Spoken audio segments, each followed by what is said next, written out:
Hey there, I'm Sarah Holbrook. I'm the lucky interviewer of Sean Murphy, our Telluride mayor. How you doing, Sarah. Sean? So nice to see you. Nice to be back with you so soon after our last I know, interview. exactly. So we just had a town council meeting and there were some interesting things that came up.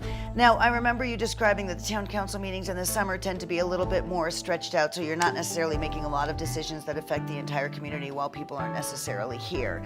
But there's still some headlines from the meeting. So what were some of the big things that were taken up at this council meeting? Well, let's start. We'll summarize. There are three headlines. The first is progress on potential ballot measures relating to dedicated funding for affordable housing. The second one is actually some exciting opportunities with broadband for the town of Telluride. Good. And the third one is potentially, hopefully, a new page to turn with our relationship with SMPA and collaborating with them a little more closely going forward on renewable energy options. Okay, so should we start with that one? Let's start with number Sure, three. Yeah, of course. what's going on with SMPA? So a very snoozy sort of agenda item usually is a franchise agreement, which basically allows a utility to use the street, the rights of way within the town to lay their utility conduit or cable or electric lines, whatever they need.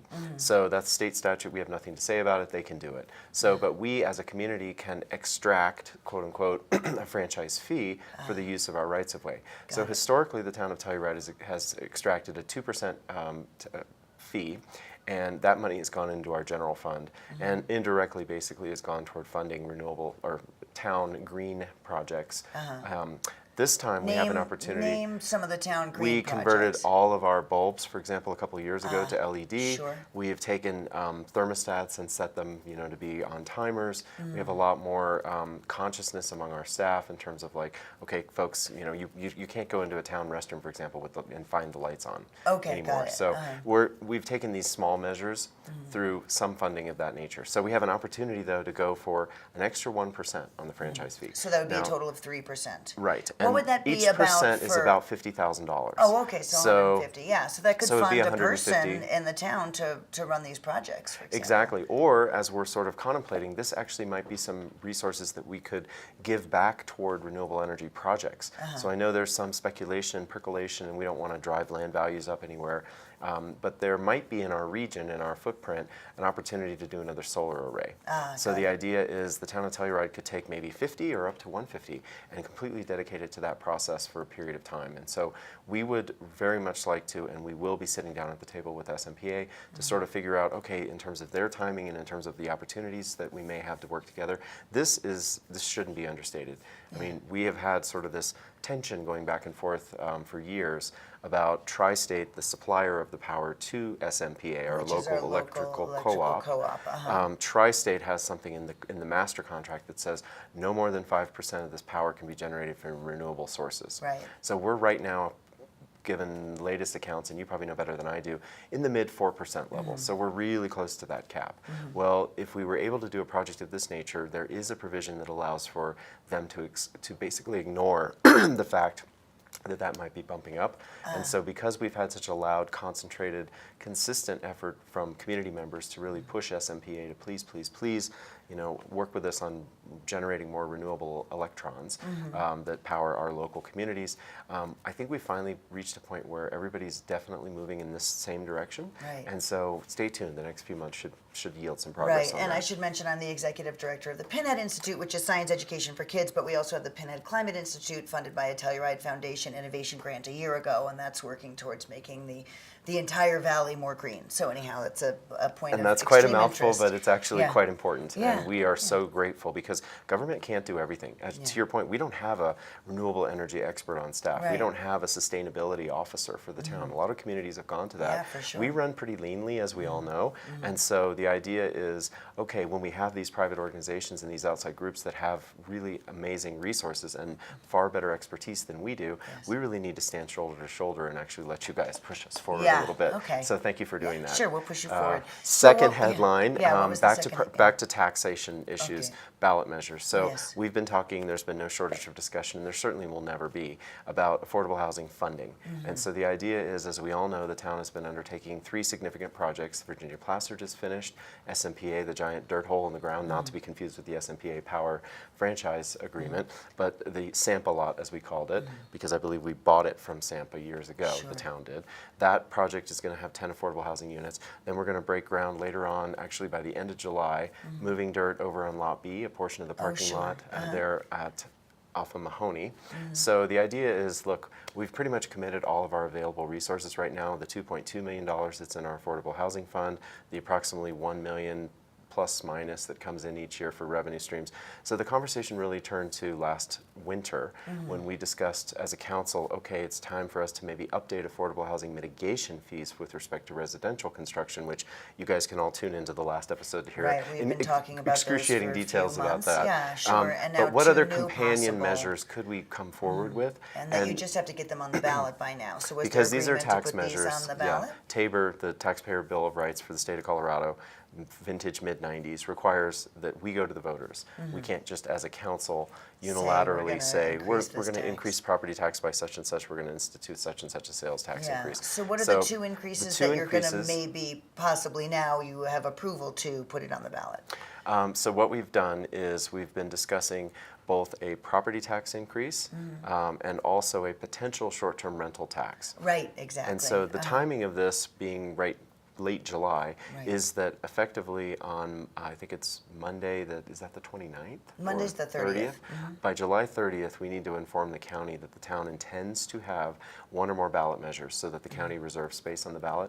We can always, condense that or actually just change our minds later, but we couldn't have elected to do that if we didn't tell them by July 30th. So now you have the okay to We now are going tell to, them as a when. council, we've directed staff to inform our clerk, to please inform the county clerk that we intend to have possibly two ballot measures, one relating to a property tax increase, the amount of which hasn't really been determined, but in the public meeting that we had July 24th, as well as in prior discussions and on discussions here on Telluride TV, we've talked about the fact that a 1 mil increases your revenue by approximately $270,000.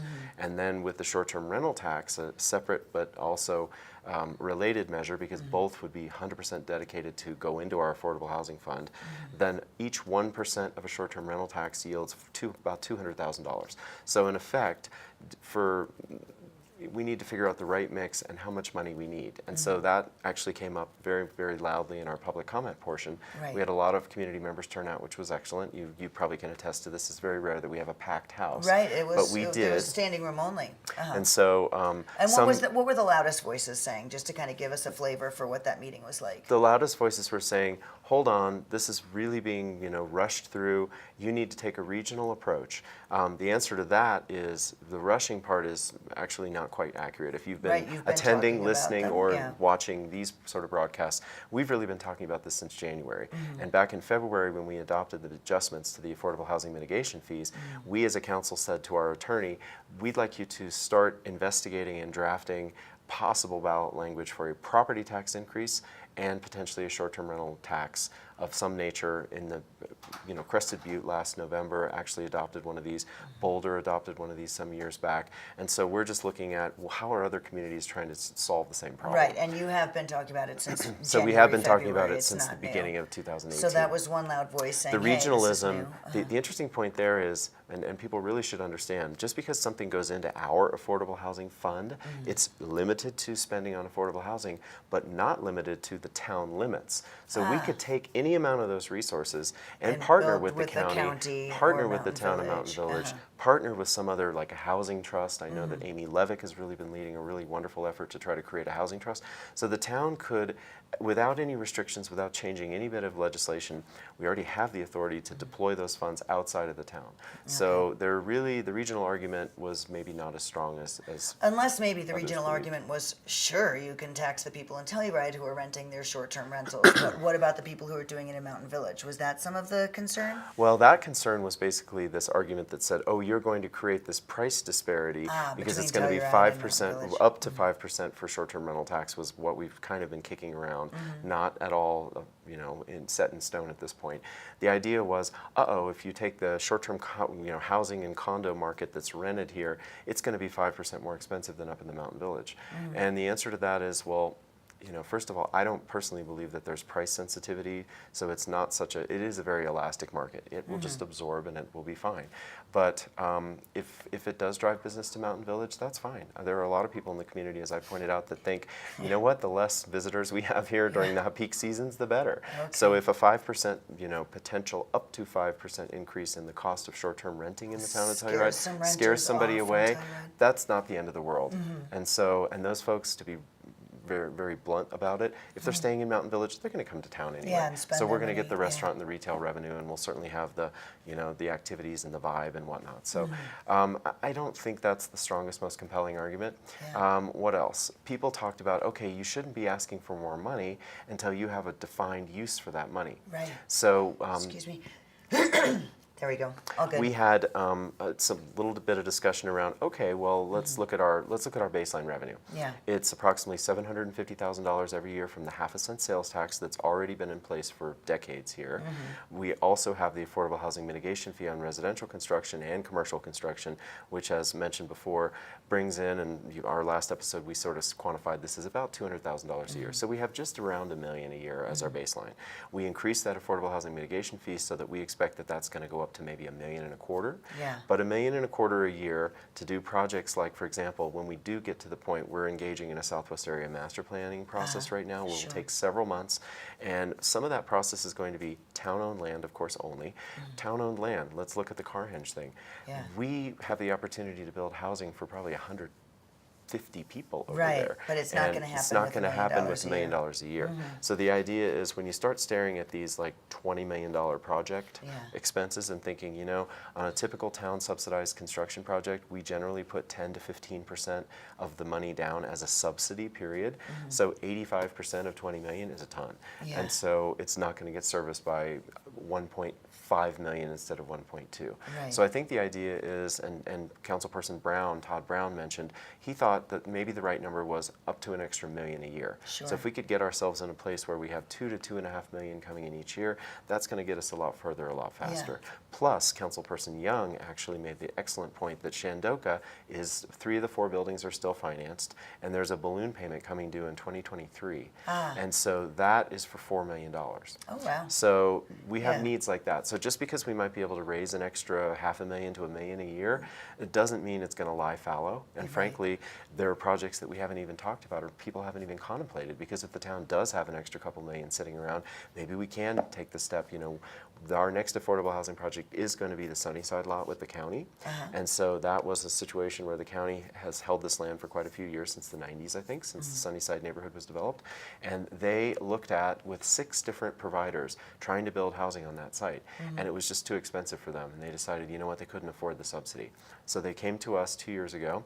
We did a memorandum of understanding. We've had some initial preliminary sort of rough sketch type of ideas.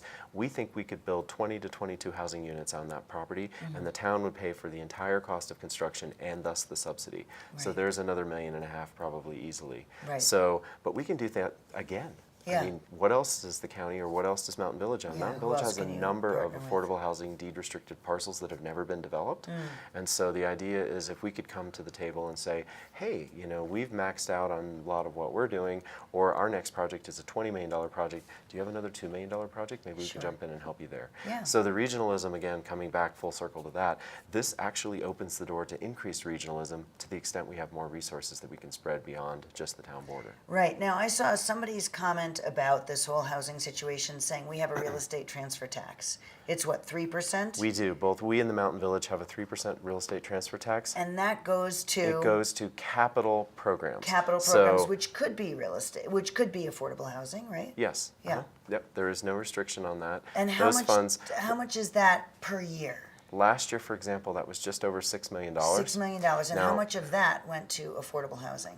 None of that $6 million went to affordable housing, but let's start with the facts. As you will recall, since 2007, we've had a bond obligation with respect to our Valley Floor acquisition. Sure. That requires us to take 20% of that, all Right. that real estate Okay, tax, so and put it in a $1.2 million. lockbox right there. So there's that. Then you've got 4.8 million. That 4.8 million in 2017 went into our capital fund, and frankly, some other discussions we've had, we're staring at a $72 million sewer plant project. We're looking at one day probably having to repave the spur at the cost of probably in excess of $10 million. Feels like it's always getting repaved. You know, it feels like we were always kind of tinkering with water lines and sewer lines in the streets here. So that money is not basically sitting and building up and just sitting fallow again. Right. That's going into your day-to-day public infrastructure improvements. We have a town park stage that we built at the cost of, I think, $2.5 million. Approximately 2015 was when that was finishing up.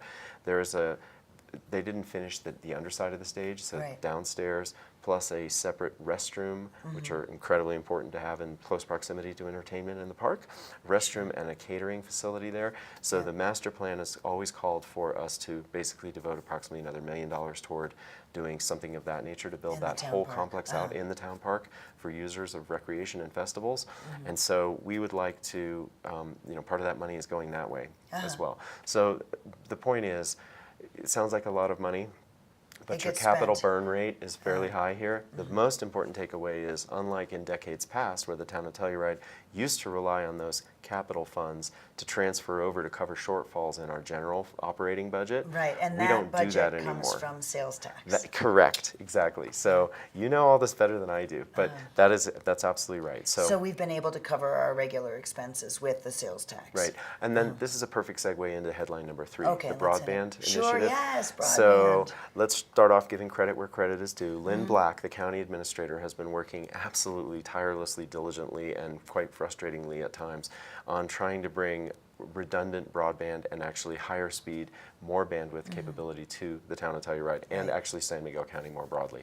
So she, in addition to other partners and advisors who've worked on this, including the Telluride Foundation, Yes, I know the have been Telluride engaged Foundation in, has like, been let's say, a working on that. 3-year, very high profile process of saying, hey, there's this line of fiber that exists right now that's along an SMPA, again, San Miguel Power Association electric lines that run from Nucla down to Sunshine.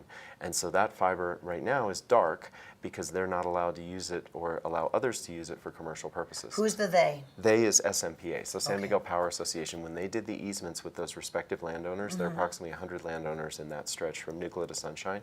Right. They failed to obtain the right to use that fiber for anything other than their own internal use.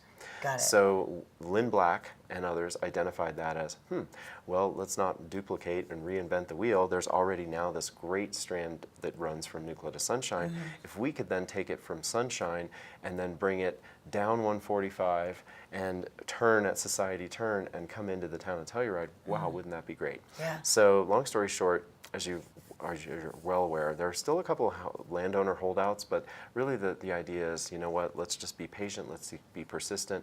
That will eventually, hopefully, open up. What we're going to do now, there's a Out of department. 100, how many are holding out? 3 is Okay. my understanding, and it's down from about 18. Right. So we've made some significant progress, and I think Terry Lamers, sorry, she and her family have been incredibly supportive of this effort on the Great. West End, and so really we owe a huge debt of gratitude to them, no matter Nice. when we get Thank this you, Terry. all done.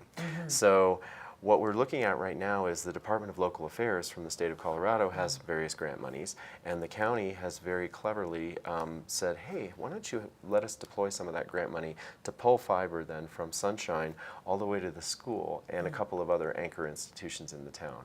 So they have the funding now, and so there is that activity that's already underway. So then we, the town, are like, oh, okay, how about we do the entire Main Street and the entire Mahoney? Right. So that we get Mahoney, we already put conduit, a sleeve down under the road when we Okay. repaved Mahoney 2 years ago. Main Street, we haven't been as diligent about that, and unfortunately some of us remember when Main Street was dug up in various segments, but what we've decided as a council, and the work session that just occurred on July 24th, was Public Works and the town manager and the town attorney coming to us saying, hey guys, look, this is all happening, these links are being sort of filled in, or do you want the town of Telluride to own any sort of fiber within the town that we could then lease to private companies that might want to provide Like services? CenturyLink or Well, like Cherry let's Cable, say or there I'm are trying to think of who. there are a couple of like Brainstorm and these Oh, other guys okay, down in got it. Durango, and there's one in Montrose as well. The name escapes me, but they already have brought in certain lines to limited number of businesses in the town of Telluride. The idea is if we create this backbone all up and down Main Street from Town Park all the way out to the school and down Mahoney, that we could actually then set ourselves up for private companies to come in and A, compete so that the cost of CenturyLink or your cost of your Spectrum internet service could well go down because there's competition for once, thank goodness. Yeah. And secondly, it also gives us the flexibility. There's been a provider that's come to us that wants to use potentially microwave technology, maybe 4 or 5 places along that thing, in order to create basically an umbrella of internet coverage for the whole town. Wow. So that we don't have to spend a lot of more resources trenching up Oak Street and down Pine each alley. Street and Fir and exactly, all of that, the spider web could effectively be achieved with a broadband from the center. dome. Yes, the Sounds geodome like or whatever. Stephen King is Or writing one of about those it. ABC television network Yes, shows. exactly. So anyway, the idea is that too is going to cost money. Now, what's that going to cost? Nobody really has the answer, but the most expensive portion of doing that is actually the trenching part, the sleeve, and then running some fiber through that.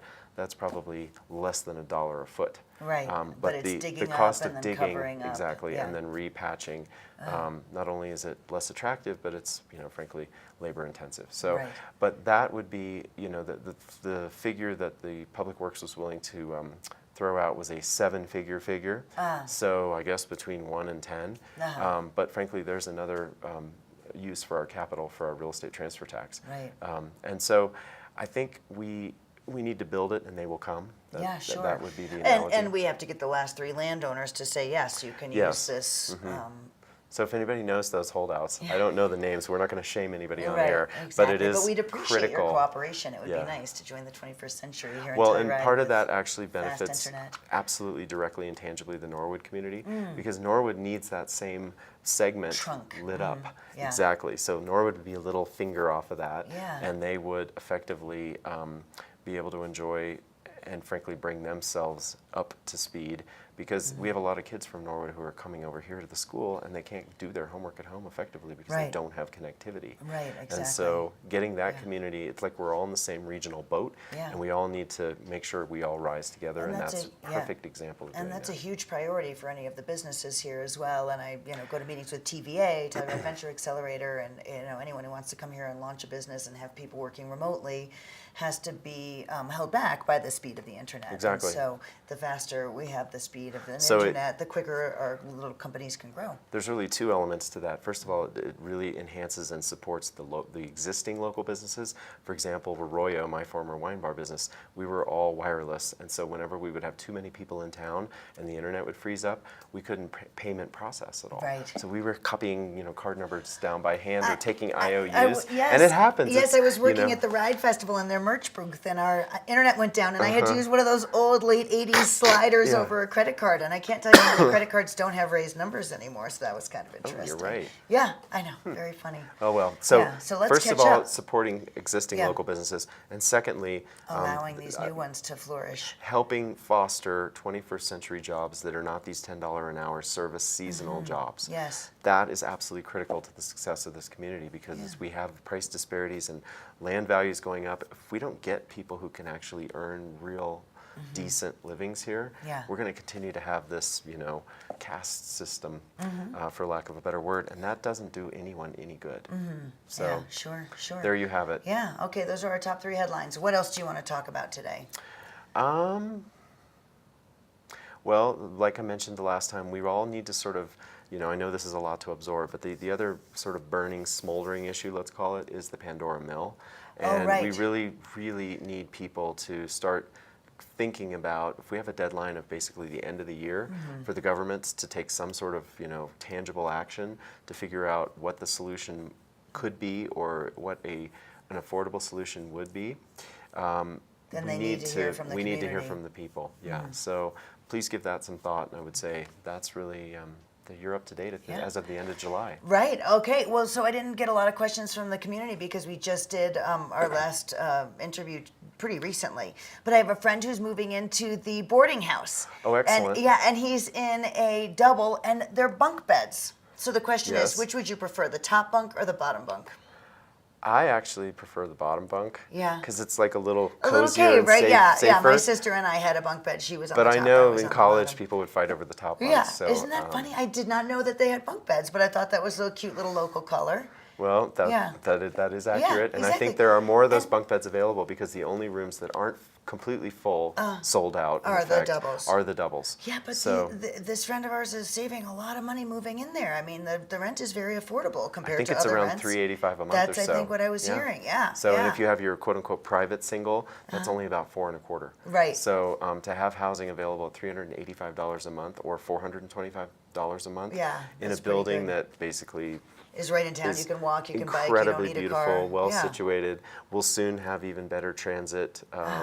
Oh, tell me about accessibility. that. Yeah, what's the well, transit? part of the thing is within with the Lot Shandoka B? parking. Well, not Lot B, but in the Shandoka parking lot, we're actually going to create another rotary in front of Elaine's Place, the child care facility, sure. which is just to the east of the boarding house. Got it. And so the idea is we will run the Goose over there as well. So the Goose won't just stop diagonally across the big old Shandoka parking lot, but it'll also come Enter a lot in. closer so that we can serve the approximately 100 and some odd people who live in the Virginia Placer area a little Right. more effectively and make that a more convenient option for them. Yeah, So- sure. Actually, one other thing that I just thought of, Mm-hmm. a friend of mine, and I don't have this corroborated by the sheriff or anything, but apparently said that he was held up at knife point by some looking transient type person he had never seen before. We do have what we call woodsies here in Telluride, who are, some of them are longtime, very upstanding locals, but who choose to live off the grid or in the woods or whatever. I'm not sure how legal that is, but we see them, we know them, we like them, we embrace them. This was someone that has been new to the community, not recognized before, and I had never heard of anything like that happening in Telluride, and so I'm just wondering if you were aware of that. Or I'm maybe not look aware of into that. It. Yeah, it but was if the just 2 days sheriff ago. is Yeah. recounting this, then it must not have occurred within the town No, limits. that's what I'm saying. It could be on federal lands. No, and- I'm just saying I heard about it from an individual. I did Yeah. not hear it from law enforcement. I said sheriff in mistake, but what I'm saying is I have okay. not yet actually had it corroborated by any law enforcement. I just heard about it from the individual. Okay. But we should Well, take a that's look at certainly that, a- and maybe I guess be careful at night. You never know. Well, that's a fair point. Yeah.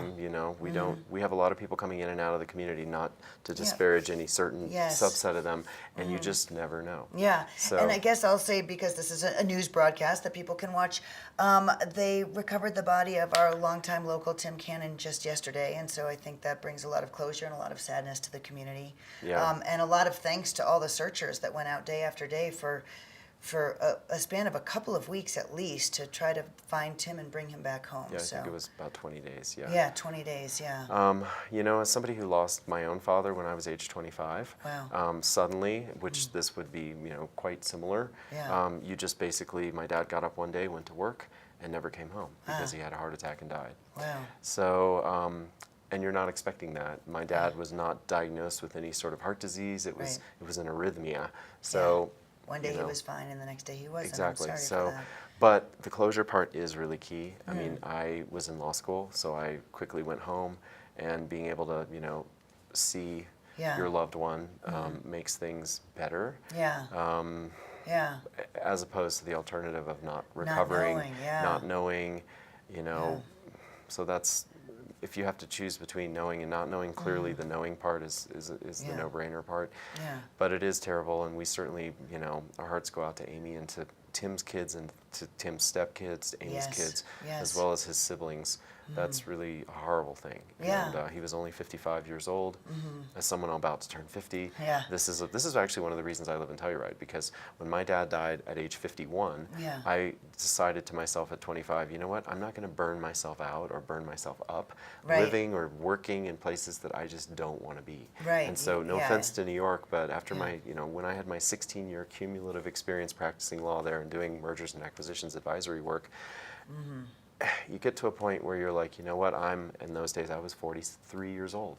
And I thought, who knows how much time I have left. Yeah. I want to live in a place where I want to live and be able to wake up and actually do and experience the sort of things that that are up to me, and to be able to be part of a self-selected community instead Yeah. of someplace that I just have to go because of an employment opportunity. Right, exactly. Or waiting to the future. This one day, my dreams Yeah, will don't become put things off. reality. Yeah. Exactly. I guess that's Start a good working point. on it yeah. now. Yeah.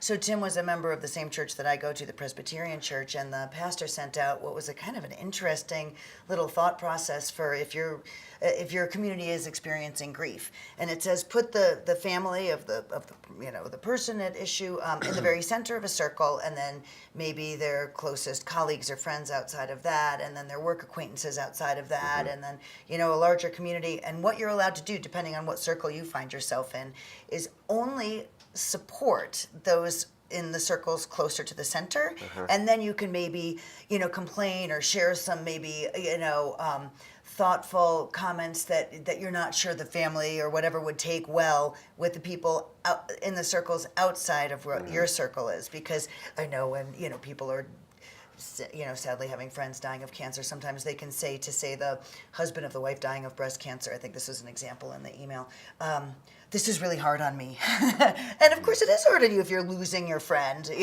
but don't say that to the husband of the person who's dying. Say it to a person who's further outside the circle than you are, and you can then find support from those people, but you can in fact only be a support to the people who are closer to the center. So let's all try to remember I to like keep that you the brought this up canons as a support. because from my personal experience, and I think this is not unique, the family, the world stops the moment that you lose that person.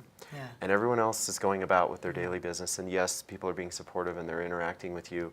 But then there comes a time when after a memorial service or after a certain amount of time has passed, people kind of don't engage with you anymore. And Right. it's almost a taboo off the Yes. radar thing that people don't want to talk about anymore. And so the people, the survivors, the family, Amy, the kids, it's important that we not forget them. Right, And that and we that we don't support just them support them for the next 6 4 months weeks. from now, but and a year from now. And I promise you, 25 years out, Yeah. or 24 years next month was Yeah. when my dad died. Yeah. You still want to have that people remember you and people help remembering you and, be kind to people you. interacting with you and Yeah. being sensitive about that. So Yeah, exactly. we shouldn't forget them. Yeah, either. yeah. But that's a great analogy. I like that. Yeah, exactly. I never concentric really circles thought and- about it that way, but yeah, I mean, there's a way for every single one of us to lift up those closer to the tragedy, and also be lifted up by the people not quite as close as we are. So Well, and let's the try to nice thing, remember that. this can cause us to tear our hair out at time to time because it's not an anonymous community. Right. But it is nice when you have these kind of issues that come up because we are such a close-knit community and we do see each other all the time and Yeah. we do know what's going on with people's lives. This can probably help the healing process and actually help the recovery process for those left behind because Yeah. we do get to see them often. So Yeah, exactly. And I'm sure for all those people who went out and searched. thanks to all of them. Yeah, thanks. Huge thanks to all of them, and what a gift of their time that they gave to And it was all so, of us. Sky Guina actually is owed a huge debt of gratitude to because she organized a group of volunteers 3 weeks ago today that started to go out, and she made the point very clearly at the beginning of that gathering. She's like, the family, Amy, everybody wants all of you volunteers to be safe. We don't want anybody to Right. be injured or to Yes. have any other worse outcome. So the idea is, and thankfully our search and rescue people didn't have injuries or other problems Yes. as well, because Yes. that does happen. Yeah. And it's one of these things where, like those poor young boys that were trapped in the mine in Thailand, Right, we and lost then one of the Navy rescuers. SEAL, yeah. So it's very much a real possibility. And so Yeah. the idea that this search was handled with such grace and with such sensitivity, Right. not just to Tim, but also to the people who were involved, Yeah. that's a testament to How well skilled we are, and well- and how smart everybody has been about this rescue effort. Yeah. But you're right, it's a terrible loss, and I'm certain that a lot of us will take a lot of time to digest this. Yeah, But yeah, sure. at least there It is some shouldn't be closure, forgotten. and you don't feel like there's, we don't have to wait longer. Yeah, exactly. Well, anything else that you want to add to our conversation? I Wow, think we've we've pretty talked much about covered a it. lot of different topics today. Well, Sean, thank you so much for Sarah, your time. thank you as always. I appreciate the opportunity. A real And, pleasure. all right, well, happy weekend Yes, and same happy to rest you. of the summer. Yeah. Great.